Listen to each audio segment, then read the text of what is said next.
some of, if not most of, the economic problems we have right now. Supply chains, we have inflation problems, and those inflation problems are showing no indication they're going to get any better. It looks really, really bad. It looks like we're on the cusp of something, and I don't think we should forget this is all because of coronavirus. Tell me why you're standing in front of the Wuhan lab.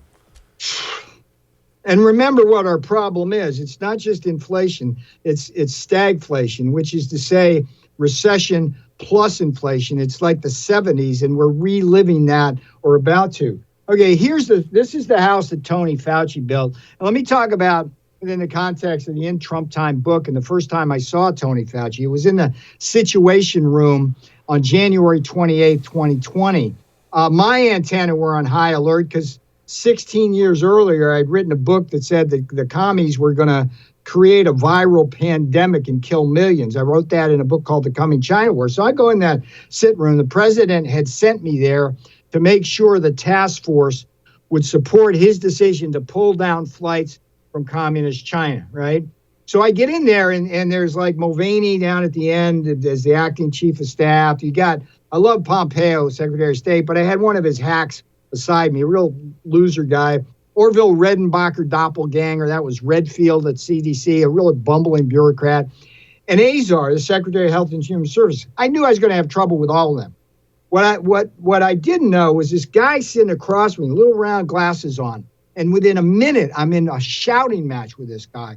And all he keeps saying is travel bans don't work. Travel bans don't work. And I go, dude, and I said to him, dude, it's like, you mean if we have 20,000 Chinese nationals come in every day, many of them from Wuhan, hot like a Christmas tree with virus, that we're better off, come on down. He just kept saying travel bans don't work. I knew that guy, thought he was smarter than he was.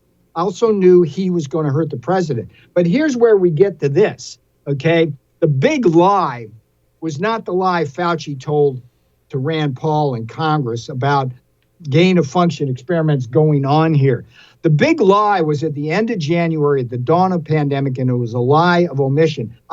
In the In Trump Time book, I will say with certainty that Fauci knew at that time, early in the pandemic, that this bioweapons lab, okay, was the source of the virus.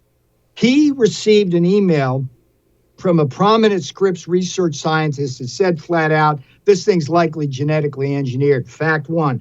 Fact two, the virus he knew came from within yards of this building. Fact three, Fauci, behind the back of President Trump and me and others in the administration in 2017, lifted the ban on gain of function experiments, which are used to turn harmless bat viruses into human killers. And so you put all that together, at a minimum, what Fauci should have done right then, at the dawn of pandemic, gone to the president, gone to the task force and said, hey, I think this might have come from this lab, right? We would have had a totally different strategy. We could have saved hundreds of thousands of American lives, cracked down on the Chinese, made them come clean. But what did Fauci do? He not only lied by omission, he designed one of the most elaborate cover-ups you've ever seen. He had Peter Daszak, his cutout, launch a campaign to convince you, me, and everybody else in America that this thing was from nature, not from this. This is ground zero, and this is the house that Tony Fauci built. Is it possible that he was just trying to cover his own rear end? Because that sounds like Bond movie villain stuff, what you just described, Peter. Fauci, look, I'm a self-described empath. I talk about it in the In Trump Time book. When I first met Fauci, I didn't know he was a god. I didn't know he was a saint. I just took a measure of the man, and I thought to myself, this guy thinks he's smarter than he is. But he comes off both as a narcissist and a sociopath over the course of the In Trump Time book. It's always a lie to cover a lie to cover a lie. The initial thing was, the virus came from nature. Okay. Oh, now it's like, maybe it came from the lab. Wasn't from gain of function. It might have been gain of function, but it was somebody else, not me. I think, he's like 80 years old. I think he wants to make people think he's, a saint. And he became effectively a very useful idiot for people like CNN's Jeff Zucker, who I call out really harshly in the In Trump Time book. Blood on Zucker's hands, to be clear. And the whole strategy was blame the president, not China, for the pandemic, and use Fauci kind of as the instrument to bludgeon the president. So every time Fauci would criticize the president, either aggressively or passively, he would go up in the ratings because the left-wing media would push him up, and that would drive the president down. But in the In Trump Time book, I have numerous confrontations with him. I was the only guy in the administration who took him on publicly and privately.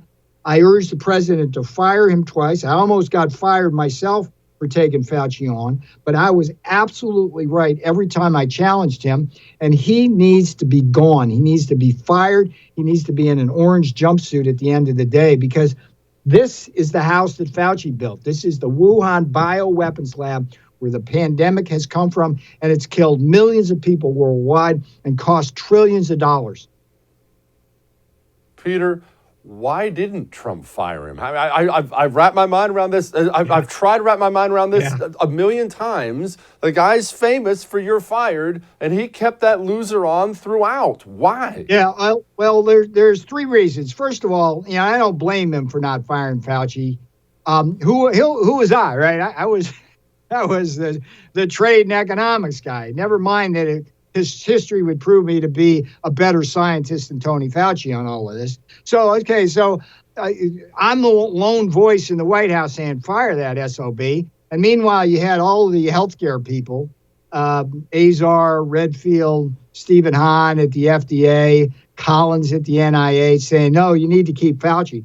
But here's the people that I do blame at the White House.